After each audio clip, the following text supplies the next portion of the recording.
আশা রাখছি তোমাদের প্রত্যেকেরই ফিলোসফি অর্থাৎ দর্শন পরীক্ষা খুব সুন্দর হয়েছে। যেহেতু কোশ্চেন পেপার এতটাই সহজ হয়েছে, ছাত্রছাত্রীদের কাছে কমন পাওয়ার মতন প্রশ্নপত্র ছিল আজকের পরীক্ষার প্রশ্নপত্রটি। তো দর্শন পরীক্ষা তো খুব ভালো হলো। এবার পালা আগামীকালের সংস্কৃত পরীক্ষার।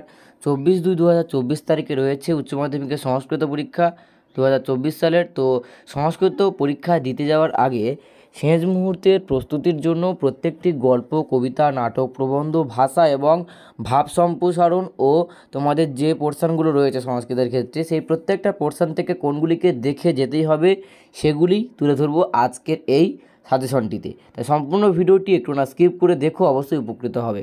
তো প্রথম রয়েছে তোমাদের গদ্যাংশ। তো গদ্যাংশ আর্যাবর্ত বর্ণনম এবং বনগতা গুহা তোমরা প্রত্যেকেই জানো। তো আর্যাবর্ত বর্ণনম থেকে তোমাদেরকে প্রথম যেটা করতে হবে সেটি হলো আর্যাবর্তকে কার সাথে তুলনা করা হয়েছে এবং কেন 2016 এবং 2019-এর পরীক্ষায় আসে এবং এবছরের জন্য মোস্ট গুরুত্বপূর্ণ একটি কোশ্চেন। তার পরবর্তী তোমাদেরকে বনগতা গুহা থেকে যেই দুইটি প্রশ্ন পড়তে হবে সেটি হলো বন গুহা গল্পের বিষয়বস্তু নিজের ভাষায় আলোচনা করো। উচ্চ মাধ্যমিক 2015 সালে আসে এই কোশ্চেনটি, এবছরের জন্য মোস্ট গুরুত্বপূর্ণ একটি কোশ্চেন। তার পরবর্তী বনগতা গুহা গল্পে কশ্যপ এবং অলিপর্বর আর্থিক অবস্থা নিজের ভাষায় লেখো। 2016 সালের উচ্চ মাধ্যমিকে আসে বনগতা গুহা থেকে এই কোশ্চেনটি এবং আগামীকালের পরীক্ষায় আসার মতন একটি গুরুত্বপূর্ণ কোশ্চেন হলো এটি। তার পরবর্তী আসবো তোমাদের পাঠ্যাংশ।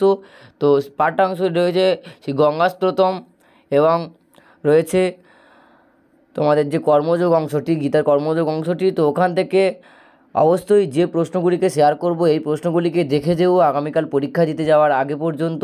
তো পাঠ্যাংশ থেকে প্রথম যে প্রশ্নটি তোমাদেরকে করতেই হবে সেটি হলো সেই গঙ্গাস্তোত্রমে গঙ্গাকে যেভাবে বর্ণনা করা হয়েছে তা নিজের ভাষায় লেখো। তার পরবর্তী গঙ্গার মাহাত্ম্য সংক্ষেপে আলোচনা করো। তৃতীয় কর্মযোগ অংশটির সারমর্ম লেখো।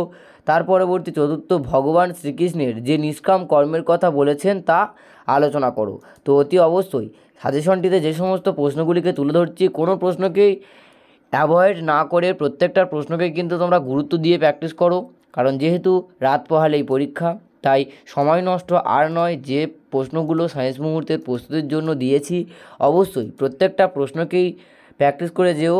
পরীক্ষার ক্ষেত্রে দেখবে তোমরা এখান থেকেই কমন পেয়ে যাবে। আর যারা ভাবছো যে এখান থেকে কি 100-এর 100 কমন পাবে, তোমাদেরকে বলে রাখি নির্ভরশীলভাবে প্র্যাকটিস করতে পারো প্রশ্নপত্রটিকে, এই সাজেশনটিকে অবশ্যই তোমরা দেখতে পাবে পরীক্ষার ক্ষেত্রে তোমরা কতটা পরিমাণ কমন পেতে পারো। তো শুরু করা যাক পরবর্তী পার্ট। তো পরবর্তী তোমাদের নাট্যাংশ রয়েছে। তো নাট্যাংশ থেকে যে প্রশ্নগুলিকে তোমাদের দেখে যেতে হবে আগামীকালের পরীক্ষার জন্য সেগুলি হলো বাসন্তিক সমনম নাটকের বিষয়বস্তু লেখো। তার পরবর্তী বাসন্তিক সমনম নাটকের চরিত্রগুলি সম্পর্কে আলোচনা করো। তার পরবর্তী রাজা ইন্দ্রবর্মার চরিত্রগুলি সম্পর্কে আলোচনা করো। তার পরবর্তী রাজা ইন্দ্রবর্মা ও কৌমুদীর কথোপকথন আলোচনা করো। তো নাটক থেকে তোমরা এই চারটি প্রশ্নকে খুব গুরুত্ব সহকারে এখন থেকেই দেখে রাখো, আগামীকালের পরীক্ষায় তোমরা এই চারটি প্রশ্নের মধ্যেই অবশ্যই কমন পেয়ে যাবে। কারণ সংস্কৃত সাবজেক্টটি এমন একটি বিষয় যেগুলিতে পরবর্তী অর্থাৎ গত বছর আগের বছরে চলে আসা কোশ্চেনগুলিকে বাদ দিয়ে হাতে গোনা কয়েকটি মাত্র প্রশ্ন পড়লেই কিন্তু পরীক্ষার ক্ষেত্রে নিশ্চিন্তে কমন পাওয়া যায়। তাই অবশ্যই খুব ভালোভাবে প্র্যাকটিস করো এই প্রশ্নগুলিকে। তার পরবর্তী তোমাদের সাহিত্যের ইতিহাস থেকে যে প্রশ্নগুলিকে করতেই হবে সেগুলি হলো বিশাখ দত্তের মুদ্রারাক্ষস সম্পর্কে লেখো। ভাস সমস্যা কাকে বলে, ভাস সমস্যা সম্পর্কে লেখো। তার পরবর্তী মেঘদূত সম্পর্কে যা জানো লেখো। তার পরবর্তী ভাব সম্প্রসারণ যেগুলি তোমাদেরকে করতে হবে, আমি তোমাদের সঙ্গে চারটি ভাব সম্প্রসারণ গুরুত্বপূর্ণ যেটি আলোচনা করছি। প্রথম রয়েছে ভবন্তি ফাল্গুনে মাসি বৃক্ষ শাখা বিপল্লবা। তার পরবর্তী স্বধর্মে নিয়ন্ত্রণং সেহ পরধর্ম ভয়াবহ। তার পরবর্তী তমসি গতির্মম খলু সংসারে। তার পরবর্তী তম চেন্মাত স্নোত স্নাত পুনরপি জঠরে সহপি ন জাত। তো আগামীকালের পরীক্ষার জন্য ভাব সম্প্রসারণ থেকে এই চারটি ভাব সম্প্রসারণ গুরুত্ব বা সর্বোচ্চ গুরুত্বের নিরিখে প্রথমেই প্র্যাকটিস করো। তার পরবর্তী তোমাদের গৃহশিক্ষক এবং স্কুলের প্রাইভেট টিউটররা যে সমস্ত কোশ্চেন বা যে সমস্ত ভাব সম্প্রসারণগুলিকে বলেছেন সেগুলি অবশ্যই প্র্যাকটিস করো। তার মধ্যেই এই চারটি ভাব সম্প্রসারণ সর্বোচ্চ গুরুত্বপূর্ণ রয়েছে, অবশ্যই প্র্যাকটিস করে তবেই পরীক্ষা দিতে যাব। তার পরবর্তী রয়েছে ভাষাতত্ত্ব। তো তোমাদের ভাষাতত্ত্ব থেকে মাত্র দুইটি প্রশ্ন বলবো। প্রথম ইন্দো ইউরোপীয় 10টি ভাষার গোষ্ঠী সম্পর্কে আলোচনা করো।